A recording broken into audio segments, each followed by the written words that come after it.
They say the best revenge isn't anger, it's silence.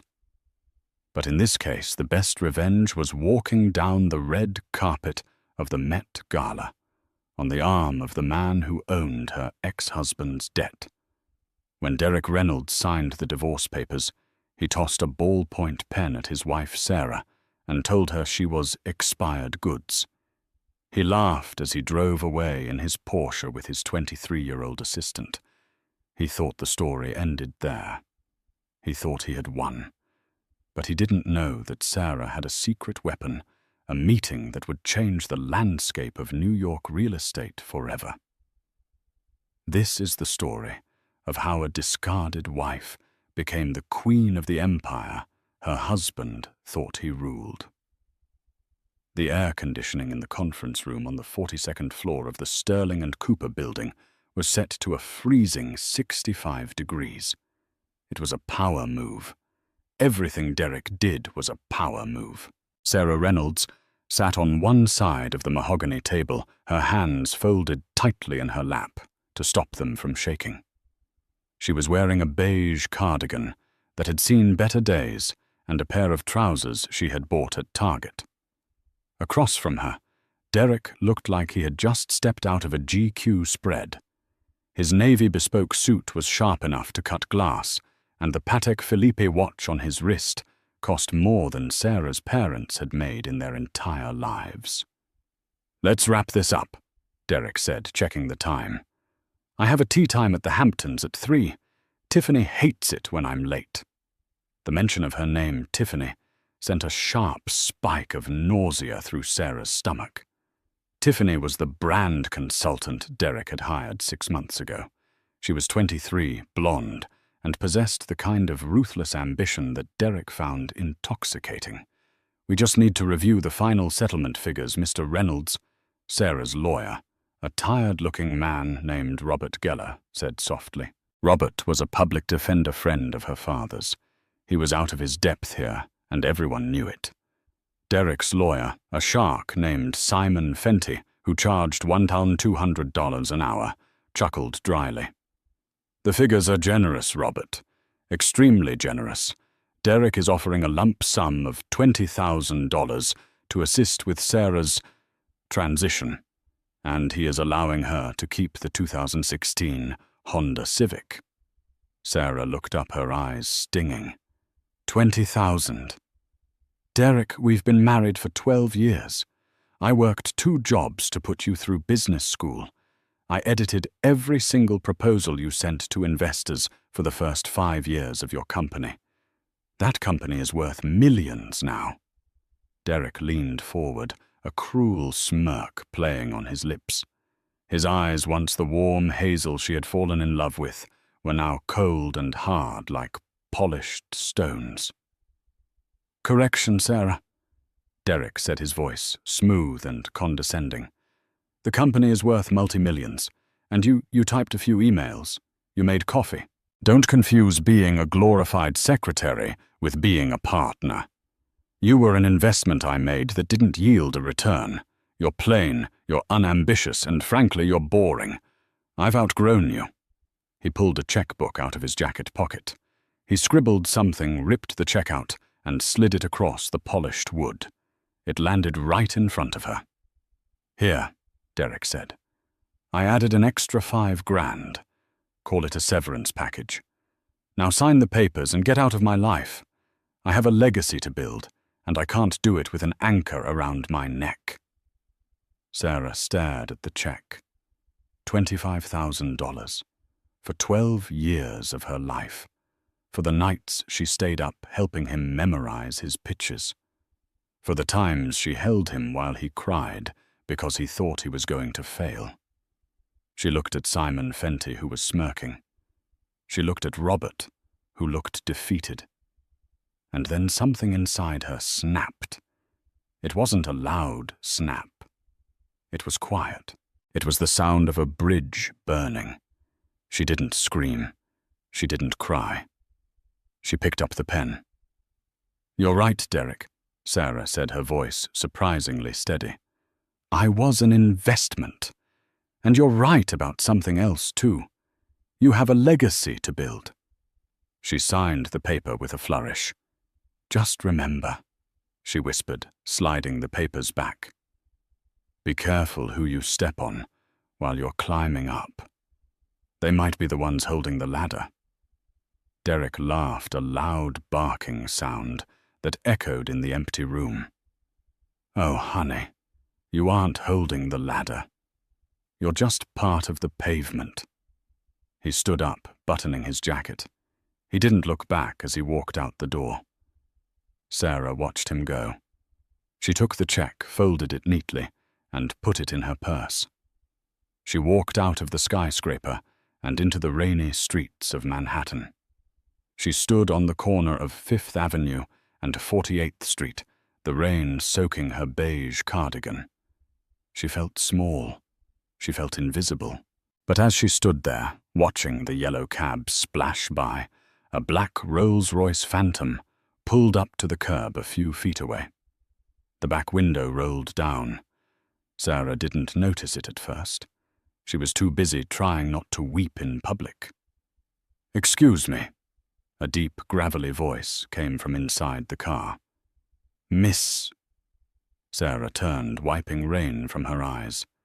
Inside the car sat a man who looked to be in his late 60s. He had silver hair, a neatly trimmed beard, and piercing blue eyes that seemed to hold a century of secrets.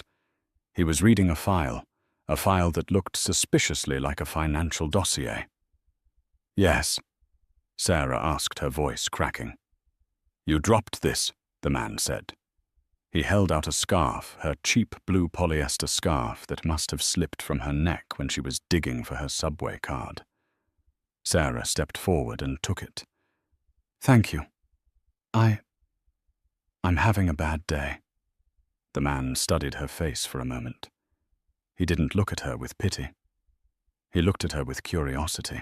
"You're the woman who just left the Sterling and Cooper offices. Sarah Reynolds." Sarah froze. "How do you know my name?" The man smiled, but it wasn't predatory. It was the smile of a man who played chess while everyone else was playing checkers. "I know everything that happens in that building, Sarah. I'm looking for an assistant, someone who pays attention to details, someone who has been underestimated."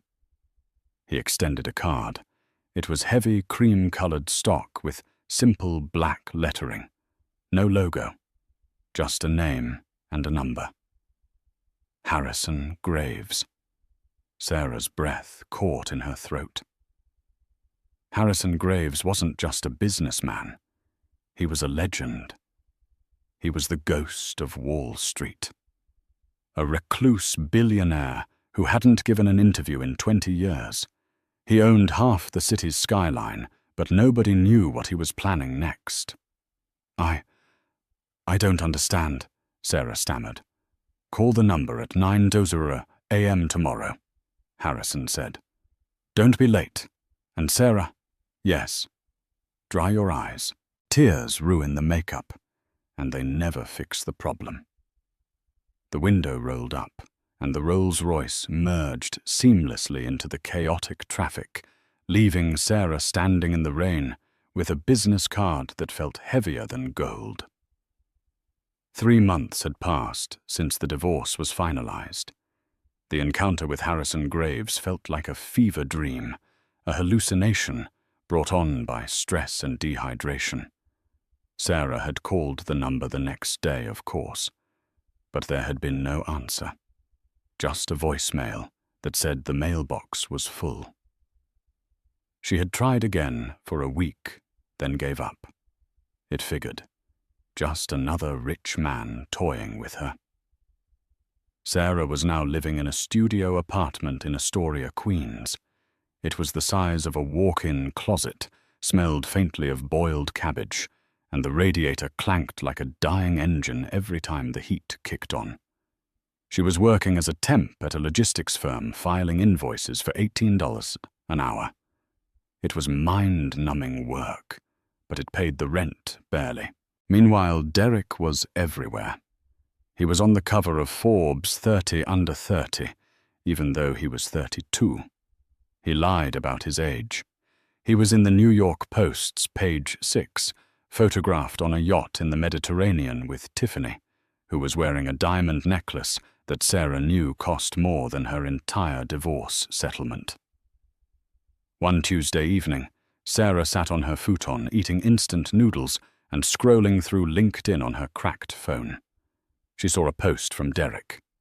Thrilled to announce that Reynolds Tech is bidding for the acquisition of the historic Callaway building on Park Avenue. Big things coming. Hat Empire and Hamphunt Hustle nashed new money. Sarah frowned. The Callaway building. That was a landmark. It was owned by the Callaway Trust, one of the oldest and most conservative money funds in America. Derek's company was flashy, risky, and over-leveraged. There was no way a conservative trust would sell to him. Unless... Sarah zoomed in on the photo Derek had posted. It was a picture of a contract draft, lying on a desk. Derek had blurred out the text, but he hadn't blurred it enough. Sarah had spent 5 years proofreading his bad handwriting and correcting his sloppy formatting.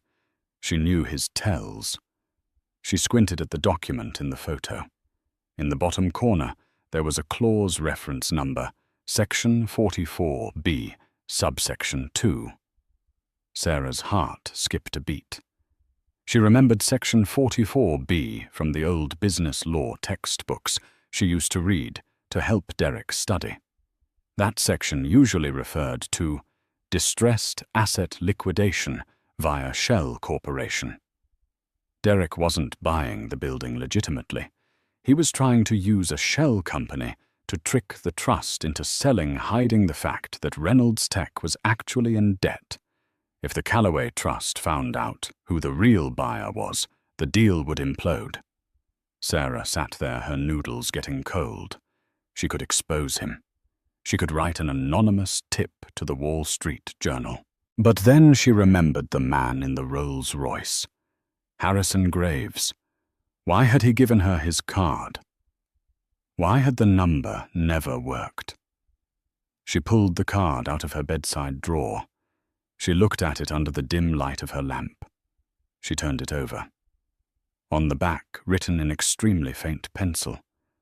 So faint, she had missed it for 3 months, was a sequence of numbers, not a phone number. 40, 7484 DARE. N, 73.9857 DARE. 10:00 p.m. Tuesday. Sarah looked at her phone. It was Tuesday. It was 9:15 p.m. She typed the coordinates into Google Maps. The Empire State Building. Observation deck. Her heart hammered against her ribs. Was this real? Or was she losing her mind? She grabbed her coat. She didn't have money for a cab, so she ran to the subway. The N train was delayed. Of course it was. She stood on the platform, tapping her foot, checking her cheap wristwatch every 30 seconds. She arrived at the Empire State Building at 9:50 p.m. She bought a ticket with the last of her credit card limit. The elevator ride up made her ears pop. When she stepped out onto the windy observation deck, the city was a sprawling grid of diamonds below her. It was freezing. Tourists were huddled in groups taking selfies. Sarah walked around the perimeter, looking for... She didn't know what. A man in a suit. A sign. She found him standing alone in a dark corner away from the crowds looking out toward the financial district. He was wearing a heavy wool coat and a flat cap. It was him. The man from the Rolls-Royce. Harrison Graves. Sarah approached him slowly. The wind whipped her hair across her face. Mr. Graves. He didn't turn around immediately. You're late, Sarah. The train was delayed, she said, shivering. And I didn't see the coordinates until tonight. You saw them exactly when you were supposed to, Harrison said, finally turning to face her. His face was weathered, but his eyes were sharp. "I've been watching you, Sarah. Watching me why I'm nobody. I'm a temp living in Astoria." "You're a woman who knows where the bodies are buried," Harrison replied. He gestured toward the skyline. "Do you see that building, the one with the blue spire?" "The Reynolds Tech Tower," Sarah said bitterly. "Your ex-husband is about to make a very foolish move," Harrison said. "He's trying to acquire the Callaway building. If he succeeds, his company's stock will triple. He will become a billionaire overnight. He will be untouchable." Sarah clenched her fists. "I know. I saw the contract on his social media. He's using a shell company." Harrison raised an eyebrow. A slow smile spread across his face. "You noticed that from a blurry Instagram photo.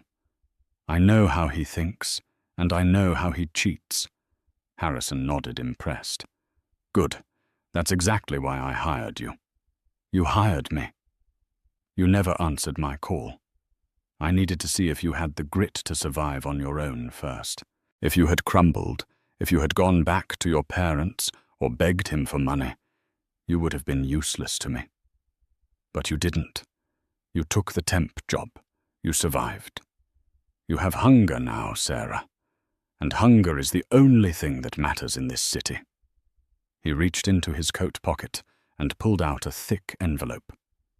"Inside this envelope is a job offer, not as an assistant, but as a consultant for Graves International. Your salary will be $250,000 a year, starting immediately. You will have a wardrobe allowance, a company car, and an apartment in Chelsea." Sarah stared at the envelope, terrified to touch it. "What do I have to do?" Harrison stepped closer, his voice dropping to a conspiratorial whisper. "I am the majority shareholder of the Callaway Trust. Derek Reynolds is trying to buy my building using a fake name. He thinks he's tricking a bunch of old men. He doesn't know he's trying to steal from me." Harrison's eyes gleamed in the darkness. "I want you to be the face of the negotiations, Sarah. I want you to walk into that boardroom as my representative. I want you to sit across from Derek and his little girlfriend, and I want you to destroy him. Not with anger, but with the one thing he lacks." "What's that?" Sarah asked, her voice trembling with a mix of fear and adrenaline. "Competence," Harrison said. "Are you in?" Sarah looked out at the city. She thought about the $25,000 check.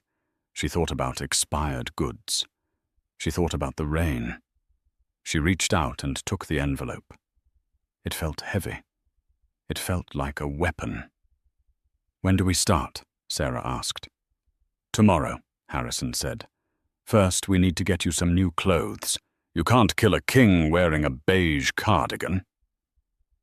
The next morning, a Lincoln Navigator was waiting outside Sarah's crumbling apartment building in Astoria. The driver, a man with a neck as thick as a tree trunk, didn't say a word. He simply opened the door. Sarah left her keys on the kitchen counter of the studio apartment. She left the futon. She left the half-eaten noodles. She brought nothing but her purse and the clothes on her back. Harrison had been clear. The woman Derek Reynolds divorced no longer exists. Do not bring her ghosts with you. The car didn't take her to an office. It took her to the Carlisle Hotel on the Upper East Side. Harrison Graves had rented out the entire royal suite for the week. When Sarah entered the living room, looked less like a hotel suite and more like a war room combined with a high-end boutique. Racks of clothing lined the walls, structured blazers, silk blouses, cashmere coats, and dresses that looked like liquid architecture. On the coffee table lay stacks of binders, financial reports, and blueprints.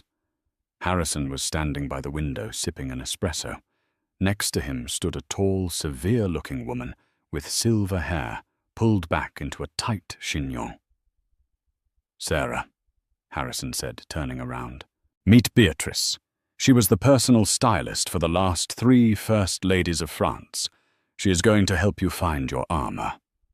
Beatrice looked Sarah up and down with critical surgical precision. She didn't smile.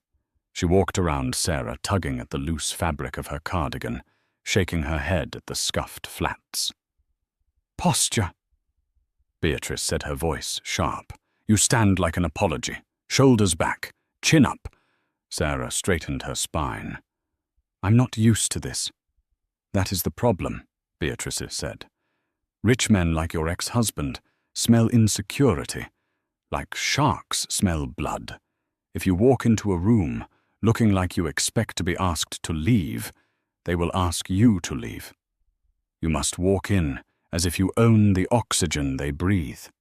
For the next 3 days, Sarah underwent a transformation that was as psychological as it was physical. It wasn't just about makeup and hair, though there was plenty of that.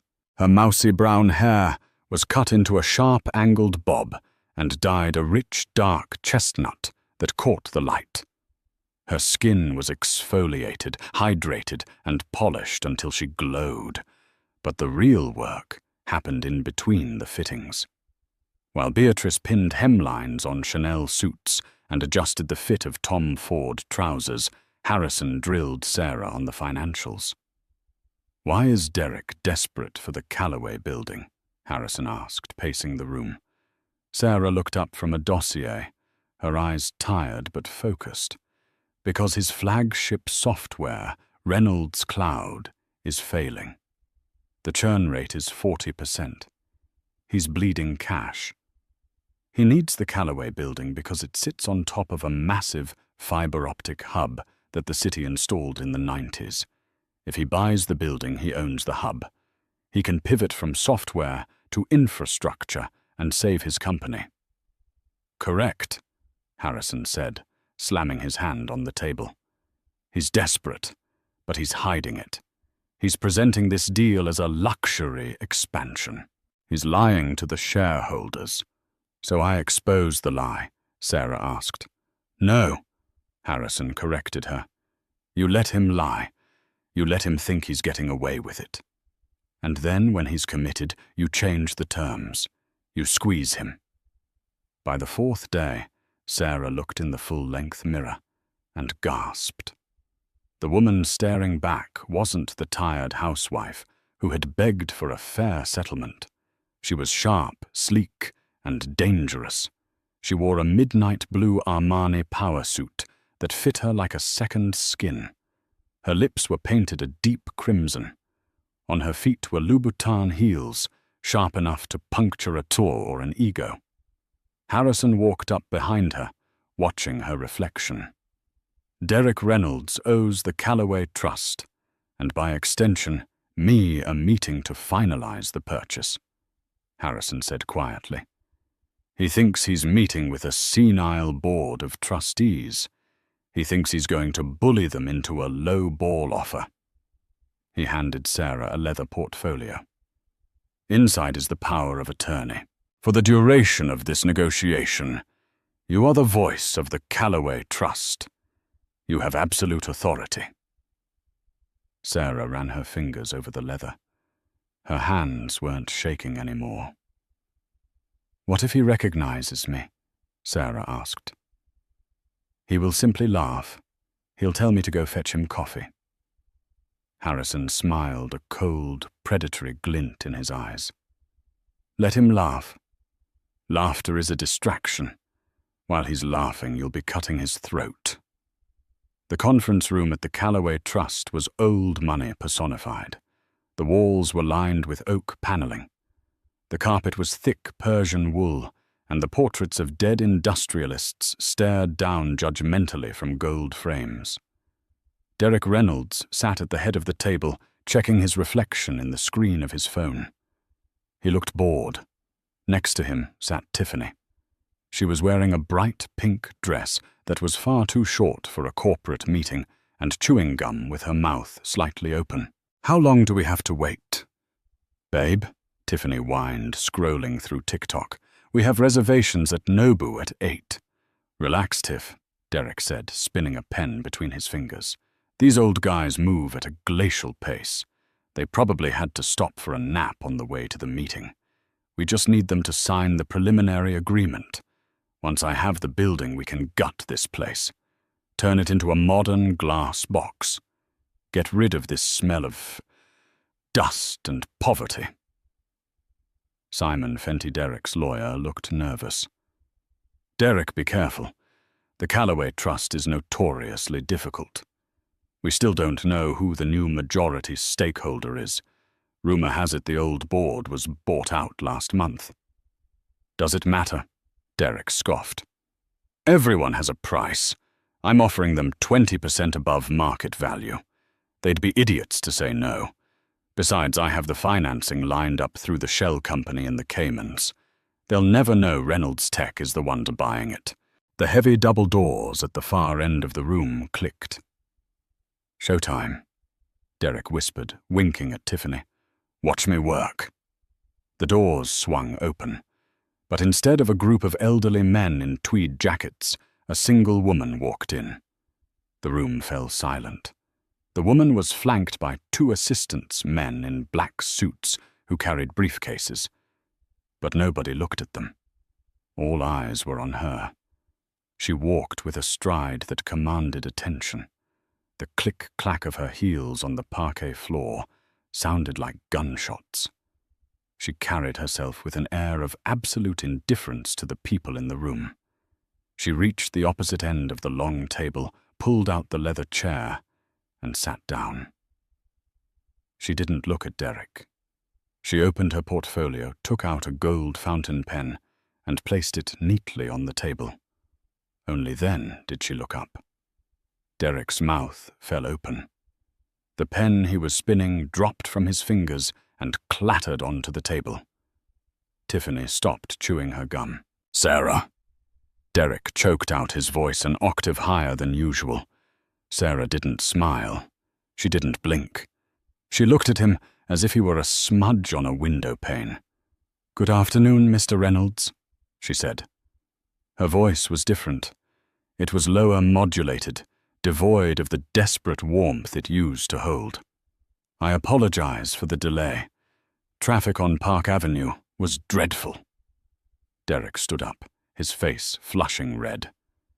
Is this a joke? How did you get in here? Security? He looked around for a guard. Who let my ex-wife in, Sarah? If you're here to beg for more money, you're violating the restraining order clause in the settlement. Sit down, Derrick, Sarah said. She didn't shout. She just said it with such authority that Derrick's knees instinctively buckled, and he sat. I am not here as your ex-wife, Sarah continued, opening a file. I am here representing the Callaway Trust. My employer, the majority shareholder, has granted me full power of attorney to adjudicate this potential sale. You. Tiffany laughed, a shrill, grating sound. You used to clip coupons for laundry detergent. You're representing $1 billion trust. Please, who are you sleeping with? Sarah slowly turned her gaze to Tiffany. The look was so withering that Tiffany actually shrank back in her chair. Miss, I'm sorry I don't believe you're listed on the meeting agenda, Sarah said coolly. This is a closed negotiation for principals only. Unless you are a legal counsel or a financial auditor, I'll have to ask you to wait in the lobby. There are coloring books available if you get bored. Tiffany gasped. Derrick, are you going to let her talk to me like that? Derrick was still reeling. He looked from Sarah to Simon Fenty. Simon, is this legal? Can she do this? Simon was pale. He was looking at the documents Sarah's assistant had just slid across the table. Derrick, she has the seal. It's legitimate. She is the proxy. Derrick swallowed hard. He adjusted his tie, trying to regain his composure. He forced a laugh. Okay, fine. So you got a job. Good for you, Sarah. I'm glad you're moving on. But let's cut the theatrics. You know me. You know I don't play games. I'm offering $150 million for the building. It's a generous offer. Just sign the papers, take your commission, which I'm sure you desperately need, and let's go. Sarah picked up the document Derek had slid toward her. She didn't read it. She simply picked it up by the corner, as if it were dirty, and dropped it into the wastebasket next to her chair. The thud of the paper hitting the metal bin echoed in the silence. "The price is $200 million, Sarah said calmly. 200, Derek shouted, standing up again. That's insane. The valuation is 140 at best. You're just doing this out of spite, because I left you. I'm doing this because I did my due diligence, Mr. Reynolds, Sarah replied, leaning forward, clasping her hands. I know about Project Orion. The color drained from Derek's face instantly. What Project Orion? Sarah repeated. Your plan to convert the sub-basement into a data center to save Reynolds Cloud from bankruptcy. You aren't buying a building, Derek. You're buying a lifeboat, and lifeboats are expensive when the ship is sinking. Derek stared at her. He looked terrified. Nobody knew about Project Orion. It was top secret. How? He whispered. How do you know that? I know a lot of things, Sarah said. I know that you leveraged your personal shares in Reynolds Tech to secure the loan from the Cayman Shell Company. I know that if you don't close this deal by Friday, your creditors will trigger a margin call and you will lose everything, including the Porsche, including the penthouse, including... She glanced at Tiffany. Your consulting budget. Derek sank back into his chair. He was sweating now, visible beads of perspiration on his forehead. Sarah, please, he said, his voice dropping, the arrogance replaced by a desperate wheedle. We were married for 12 years. Doesn't that mean anything? You can't squeeze me like this. You'll bankrupt me. Sarah looked at him. For a second, she remembered the man she had loved. But then she remembered the pen he threw at her. She remembered the laugh. Business is business, Derek, Sarah said, echoing the exact words he had said to her when he refused to give her alimony. You're an investment that didn't yield a return. Now, do we have a deal at $200 million? Or should I call the Wall Street Journal and tell them about the liquidity crisis at Reynolds Tech? Derek looked at Simon. Simon shook his head. They had no choice. Fine, Derek hissed. 200 million. You're a witch, Sarah. And you... Sarah said, standing up and smoothing her skirt. Are over-leveraged. My assistants will draw up the final paperwork. Have the funds wired by morning. She turned to leave. Wait, Derek called out. Who is he, the majority shareholder? Who is pulling your strings? Sarah paused at the door. She looked back over her shoulder, a small, mysterious smile playing on her lips. You'll meet him soon enough, Derek. The annual Met Gala is next week. I suggest you buy a ticket, if you can still afford one. She walked out, leaving Derek Reynolds, sitting in the ruins of his ego, wondering how the woman he had discarded had just become the most dangerous person in his life. The wire transfer of $200 million hit the Callaway Trust's escrow account at 8:59 a.m. on Friday. Derek had made the deadline by 1 minute. Back at the Reynolds Tech headquarters, the mood was funereal. Derek sat in his office staring at his computer screen. His face was grey. To raise the capital, he had done the unthinkable.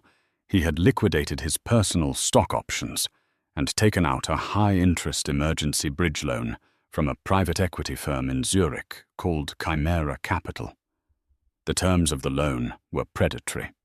If Reynolds Tech's stock dipped below $45 a share for more than 3 consecutive days, Chimera Capital had the right to seize Derek's controlling stake in the company. It doesn't matter, Derek muttered to Simon Fenty, who was pacing the room nervously. We own the building now.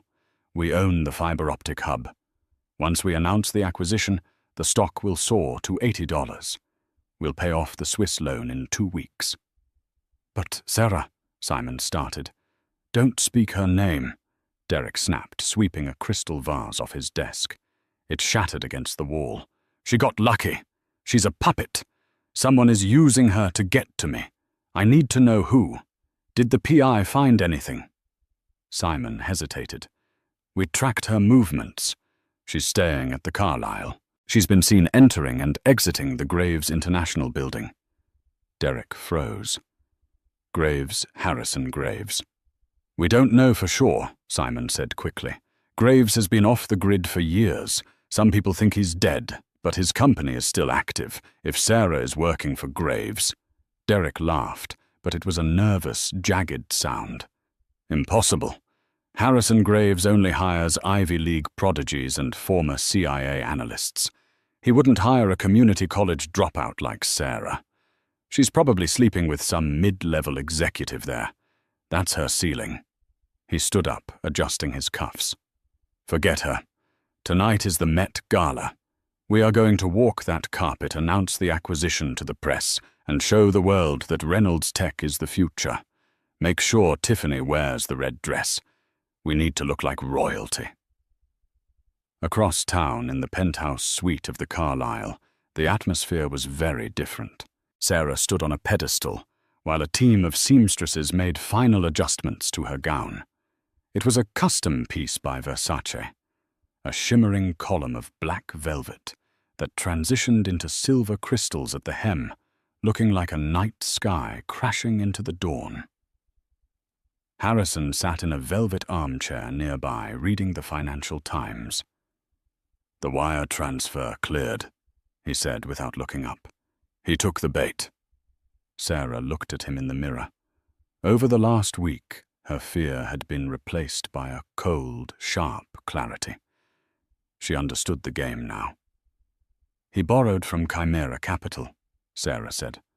I saw the filing this morning. Harrison lowered the newspaper and smiled. It was the smile of a wolf watching a sheep wander away from the herd. Do you know who owns Chimera Capital, Sarah? Sarah paused. She thought about the web of shell companies, the offshore accounts, the invisible strings that Harrison pulled from the shadows. You do, she whispered. Correct, Harrison said. I lent him the money to pay me. He is paying me. With my own money, plus interest. And in doing so, he has handed me the deed to his company. He stood up and walked over to her. He held a small velvet box. Tonight we close the trap. Derek thinks he bought a building. He doesn't realize he sold his soul. He opened the box. Inside lay a necklace that made Sarah gasp. It was the Ramanov sapphire, a stone that had been missing since the Russian Revolution. It was worth more than Derek's entire life. Wear this, Harrison said softly. Tonight you aren't just Sarah Reynolds, the divorcee. Tonight you are the Queen of New York, and a queen never bows. Sarah allowed him to clasp the heavy, cold gems around her neck. She looked at her reflection. The woman in the mirror was terrifyingly beautiful. She was powerful. She was ready. Let's go, Sarah said. I believe my ex-husband is expecting a reunion. The Metropolitan Museum of Art was a fortress of light and noise. Flashbulbs popped like strobes, blinding and relentless. The red carpet was a river of celebrity wealth and ego. Derek Reynolds stepped out of his limousine with Tiffany on his arm. He forced a wide, confident smile for the cameras. Derek. Is it true you bought the Callaway building? A reporter from CNBC shouted. Derek stopped posing for the perfect angle. It's true, he announced, his voice booming. Reynolds Tech is expanding. We are reshaping the skyline. The future is here. Tiffany giggled, waving at the cameras, desperate for attention. She looked pretty, But next to the movie stars and supermodels, she looked frantic, like she was trying too hard. They began to walk up the grand staircase. Derek felt a surge of triumph. He had done it. He had survived the Corsh crunch. He was a titan. Then the noise changed. It wasn't just the shouting of photographers. It was a collective gup, a hush that rippled through the crowd, followed by a frantic explosion of camera shutters that sounded like a machine gun battle. "Who is that?" someone whispered. "Is that? No, it can't be." Derek turned around at the top of the stairs to see what was distracting the press from him. A vintage black Rolls-Royce had pulled up. The door opened. First, a woman stepped out. She was stunning. The black velvet dress hugged her curves, the silver crystals catching the flashbulbs like diamonds. Her hair was sleek, her makeup flawless. Around her neck, the massive sapphire pulsed with a deep blue fire. Derek squinted. It took his brain 3 seconds to process the visual data. Sarah. It couldn't be. Sarah wore cardigans. Sarah drove a Honda. Sarah was plain. This woman was a goddess, but the shock of seeing Sarah was nothing compared to what happened next. A hand reached out from the car to take hers. A man stepped out. He was tall, dressed in a tuxedo that fit perfectly with a silk scarf draped effortlessly around his neck. Silver hair, beard, piercing blue eyes. The crowd went insane. "Harrison Graves!" a photographer screamed. "It's Harrison Graves. He's out. Mr. Graves over here." Harrison Graves hadn't attended a public event in 15 years. His appearance was the equivalent of seeing a unicorn, and he was holding hands with Derek Reynolds' ex-wife. Derek felt his blood turn to ice. His legs felt heavy, as if the gravity on the stairs had suddenly doubled. He couldn't move. He couldn't breathe. He mocked her. During the divorce, then froze when she stepped out with a secret billionaire. Sarah and Harrison walked up the red carpet. They moved with a slow, regal grace. They didn't stop for the shouting photographers. They just smiled at each other as if they were sharing a private joke. As they reached the top of the stairs, Sarah looked up. Her eyes locked onto Derek's. Derek was still frozen, his mouth slightly open. Tiffany was tugging on his arm. "Derek. Derek, who is that? Why is she with him?" Sarah stopped 3 feet away from Derek. The cameras were zooming in, capturing every micro-expression. "Hello, Derek," Sarah said. Her voice was calm, amplified by the sudden silence of the people standing nearby, who were eavesdropping. "Sarah," Derek stammered. He looked at Harrison. He looked at the man he had idolized, the man whose biography he had read 3 times. "Mr. Graves, I'm honored. I'm Derek Reynolds. I just acquired the Callaway building." Harrison looked at Derek's extended hand, but didn't take it. He looked at it with mild amusement. "I know who you are, Mr. Reynolds," Harrison said. His voice was deep, gravelly, and carried a terrifying weight. "And I know you bought the building. I sold it to you." Derek's eyes widened. But the trust. I am the trust," Harrison said simply. "And I am also Chimera Capital." The color drained from Derek's face so fast, he looked like a corpse. The world started to spin. Chimera Capital. The loan. The clause about the stock price. "You," Derek whispered.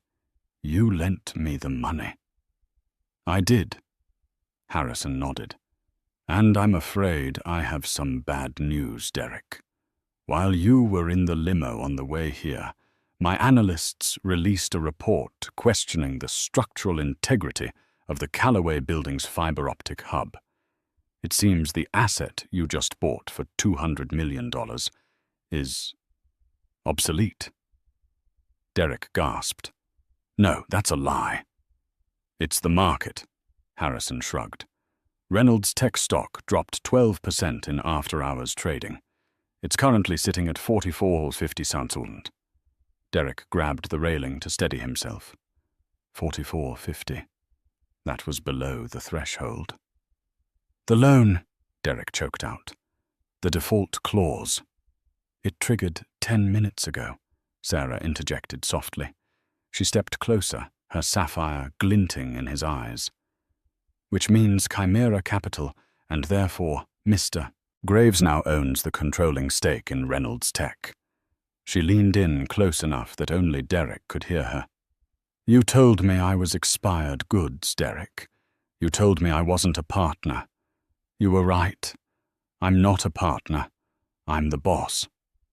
She pulled back and smiled a genuine, dazzling smile for the cameras flashing away in the background. Enjoy the party, Derek. Try the champagne. I hear it's expensive. But don't worry. My company is paying for it. Sarah took Harrison's arm. Shall we, Harrison? We shall, my dear, Harrison said. They walked past Derek, entering the great hall of the museum. Derek stood alone at the top of the stairs, the flashing lights blinding him. Tiffany screaming at him to explain what was happening, his empire turning to dust in the cool night air. He had wanted to be a legend, and he was. He would go down in history as the man who lost everything because he underestimated his wife. The morning after the Met Gala, the sun rose over New York City with a cruel indifference. For Sarah, the light streaming into the penthouse suite at the Carlyle felt warm and promising. For Derek Reynolds, it felt like an interrogation lamp. He hadn't slept. He had spent the night in his office, or rather outside of it, when he had tried to swipe his keycard at the Reynolds Tech lobby turnstile at 2:00 a.m. The light had flashed red. Access denied. The night security guard, a man Derek had ignored for 5 years, simply shook his head and pointed to a cardboard box sitting on the counter. It contained a framed photo of Derek and Tiffany, a stapler, and his gym bag. Mr. Graves's team sent this down, the guard said, not looking up from his crossword puzzle. You're trespassing, Mr. Reynolds. Please leave before I call the police. Now it was 9:00 a.m. Derek sat in a coffee shop across the street, watching his own building. He was unshaven, still wearing his tuxedo from the night before, though the bow tie was undone and the shirt was stained with sweat. His phone wouldn't stop buzzing. It wasn't investors. It was creditors. It was the leasing agent for his penthouse. It was the dealer for his Porsche. The dominoes weren't just falling. They were being bulldozed. Tiffany sat across from him, scrolling through her phone with furious intensity. She wasn't looking for a solution for him. She was looking for an exit strategy for herself. This is ridiculous, Derek, she snapped, slamming her phone down. My credit card was declined for the Uber this morning. Do you know how embarrassing that is? I had to walk 3 blocks. Tiffany, please. Derek rubbed his temples. It's a temporary liquidity crisis. I just need to talk to the board. I need to explain that Graves tricked me. It's corporate espionage. I can sue. Sue with what money? Tiffany hissed. I read the news, Derek. Chimera Capital owns 51% of the stock. They executed the clause. You don't own the company anymore. You don't own anything. She stood up, grabbing her limited edition handbag. Where are you going? Derek asked, panic rising in his chest. I'm going to my sister's, she said cold. And then I'm going to change my relationship status. I signed up for the yacht life, Derek, not the subway life. Don't call me until you're rich again." She walked out. Derek watched her go. He didn't chase her. He was too tired. He realized with a sinking feeling that he didn't miss her. He missed the validation she gave him. He missed feeling like a winner. 2 hours later, the emergency board meeting began on the top floor of the Reynolds Tech Tower. The conference room was packed. The minority shareholders, the executives, the legal teams, everyone was there. The air was thick with tension. Derek burst into the room. He had managed to talk his way past security by claiming he had personal effects to retrieve. He looked manic. "Listen to me," he shouted, standing at the head of the table. "You can't let this happen. Harrison Graves is a predator. He manipulated the stock price. This is a hostile takeover." "Sit down, Mr. Reynolds." A calm voice cut through his hysteria. Sarah walked in. She was wearing a white suit today, crisp, clean, and authoritative. She didn't look like a vengeful ex-wife. She looked like a CEO. Harrison Graves walked a step behind her, acting as her silent enforcer. Sarah took the seat at the head of the table, Derek's seat. Derek stood there, trembling, unsure of what to do. "Mr. Reynolds is no longer an employee or an officer of this company," Sarah announced to the room. Her voice was steady, projecting to every corner. "As the representative for Chimera Capital, the new majority owner, I am here to restructure." She slid a folder across the table toward Derek. "What is this?" Derek whispered. "Your severance," Sarah said. "It's a check for $25,000.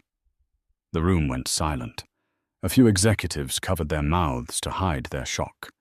It was the exact amount Derek had given her. "And," Sarah added, "we are allowing you to keep the lease on the 2022 Porsche, though you will have to make the payments yourself starting next month." "You can't do this," Derek cried, tears finally spilling over. "I built this I am Reynolds Tech." "You were Reynolds Tech," Sarah corrected him. "But you forgot the most important rule of business, Derek. A company is only as strong as its foundation, and you built yours on debt lies and the arrogance of thinking you were untouchable." She pointed to the door. "Security, please escort Mr. Reynolds out. We have a company to save." 2 guards stepped forward. Derek looked around the room, searching for an ally. He looked at Simon Fenty, his lawyer. Simon looked down at his shoes. He looked at his VP of operations. The man pretended to study his notes. Nobody moved to help him. Derek Reynolds, the young visionary, the disruptor, was led out of the room by his arms, sobbing. As the heavy glass doors closed behind him, Sarah didn't watch him go. She was already looking at the quarterly projections. "Now," Sarah said, addressing the board, "let's talk about the fiber optic hub. I have a plan to modernize it without bankrupting us." Harrison Graves smiled from the corner of the room. He had been right. She didn't just have hunger. She had vision. 6 months later. The charity gala for the New York Literacy Fund was the event of the season. The ballroom of the Plaza Hotel was filled with the city's elite. Sarah stood on the balcony holding a glass of champagne. She looked out over Central Park. Her life had stabilized. She was the CEO of the newly rebranded Graves Reynolds Industries. The stock was at an all-time high. She had moved out of the hotel and bought a brownstone in the West Village with her own money. She felt a hand on her shoulder. It was Harrison. "You look contemplative," he said.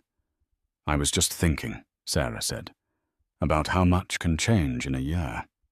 "You earned it, Sarah," Harrison said. "You saved the company. You saved the jobs of 300 employees who would have been fired if Derek had crashed the business." "I know," she smiled. "It feels good to be competent." "Speaking of Derek," Harrison said, nodding toward the street below, "I heard he's working again." Oh, he's a consultant for a mid-range paper supply company in New Jersey. I believe he drives a Honda Civic now. Sarah laughed. It wasn't a cruel laugh. It was a light, airy sound. The sound of someone who had let go of the weight of the past. I hope he's happy, Sarah said, and she meant it.